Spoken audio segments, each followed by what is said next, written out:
شروع اللہ کا نام لے کر جو بڑا مہربان اور نہایت رحم والا ہے۔ اللہ کی ہی پاکی بیان کرتے ہیں سب جو کچھ آسمانوں اور زمین میں ہے، اور وہ زبردست حکمت والا ہے۔ وہی ہے جس نے کفار اہل کتاب کو ان کے گھروں سے پہلی ہی بار اکٹھا کر کے نکال دیا۔ تمہارا گمان بھی نہ تھا کہ وہ نکلیں گے، اور انہوں نے یہ گمان کر رکھا تھا کہ ان کے قلعے ان کو اللہ سے بچا لیں گے، سو ان پر خدا ایسی جگہ سے پہنچا کہ ان کو خیال بھی نہ تھا، اور ان کے دلوں میں رعب ڈال دیا کہ اپنے گھروں کو خود اپنے ہاتھوں سے بھی اور مسلمانوں کے ہاتھوں سے بھی اجاڑ رہے تھے۔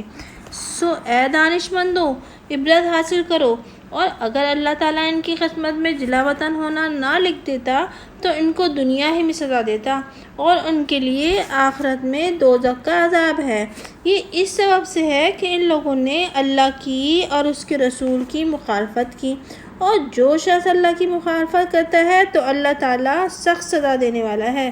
جو کھجوروں کے درخت تم نے کاٹ ڈالے یا ان کو ان کی جڑوں پر کھڑا رہنے دیا، سو خدا ہی کے حکم کے موافق ہیں، اور تاکہ کافروں کو ذلیل کرے۔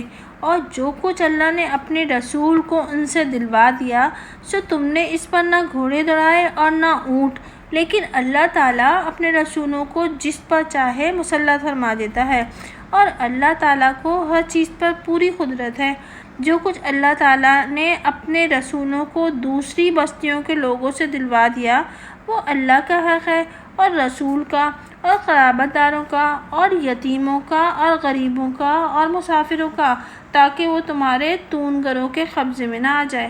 اور رسول تم کو جو کچھ دے دیا کریں وہ لے لیا کرو، اور جس چیز سے تم کو روک دیں تو تم رک جایا کرو، اور اللہ سے ڈرو، بے شک اللہ تعالیٰ سخت سزا دینے والا ہے۔ ان حاجت مند مہاجرین کا حق ہے جو اپنے گھروں سے اور اپنے مالوں سے جدا کر دیے گئے ہیں، وہ اللہ تعالیٰ کے فضل اور رضامندی کے طالب ہیں، اور وہ اللہ اور اس کے رسول کی مدد کرتے ہیں۔ یہی لوگ سچے ہیں، اور ان لوگوں کا جو دارالاسلام میں اور ایمان میں ان کے قبل سے خیال پکڑے ہوئے ہیں، جو ان کے پاس ہجرت کر کے آتے ہیں، اس سے یہ لوگ محبت کرتے ہیں، اور مہاجرین کو جو کچھ ملتا ہے اس سے اپنے دلوں میں کوئی رشک نہیں پاتے، اور اپنے سے مقدم رکھتے ہیں، اگرچہ ان پر فاقہ ہی ہو۔ اور جو شخص اپنی طبیعت کے بخل سے محفوظ رکھا جائے، ایسے ہی لوگ فلاح پانے والے ہیں۔ اور ان لوگوں کا جو ان کے بعد آئے، جو دعا کرتے ہیں کہ اے ہمارے پروردگار، ہم کو بخش دے، اور ہمارے ان بھائیوں کو جو ہم سے پہلے ایمان لا چکے ہیں، اور ہمارے دلوں میں ایمان والوں کی طرف سے کینہ نہ ہونے دیجیے۔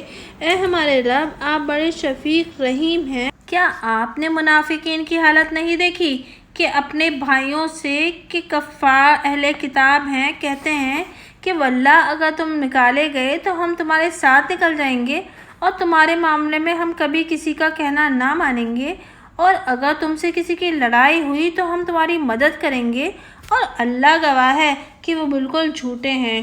واللہ اگر اہل کتاب نکالے گئے تو یہ ان کے ساتھ نہیں نکلیں گے، اور اگر ان سے لڑائی ہوئی تو یہ ان کی مدد نہ کریں گے، اور اگر ان کی مدد بھی کی تو پیٹھ پھیر کر بھاگیں گے، پھر ان کی کوئی مدد نہ ہوگی۔ بے شک تم لوگوں کا خوف ان کے دلوں میں اللہ سے بھی زیادہ ہے۔ یہ اس سبب سے ہے کہ وہ ایسے لوگ ہیں کہ سمجھتے نہیں۔ یہ لوگ سب مل کر بھی تم سے نہ لڑیں گے، مگر حفاظت والی بستیوں میں یا دیوار کی آڑ میں ان کی لڑائی آپس میں بڑی تیز ہے۔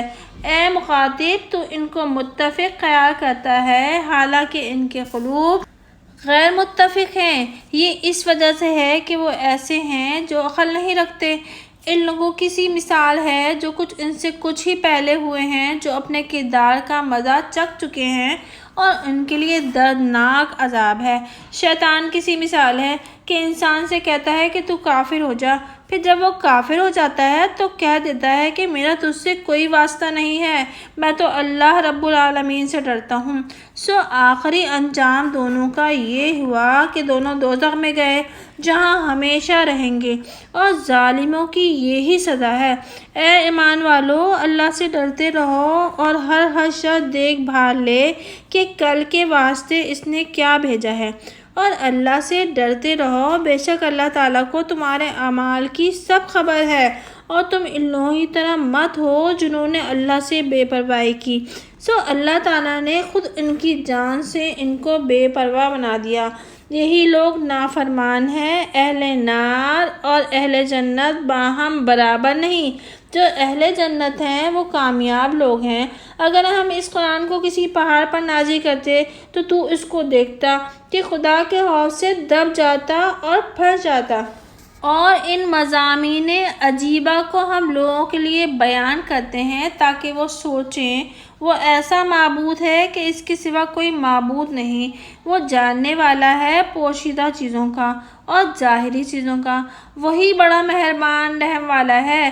وہ ایسا معبود ہے کہ اس کے سوا کوئی اور معبود نہیں۔ وہ بادشاہ ہے، پاک ہے، سالم ہے، امن دینے والا ہے، نگہبانی کرنے والا ہے، زبردست ہے، خرابی کا درست کرنے والا ہے، بڑی عظمت والا ہے۔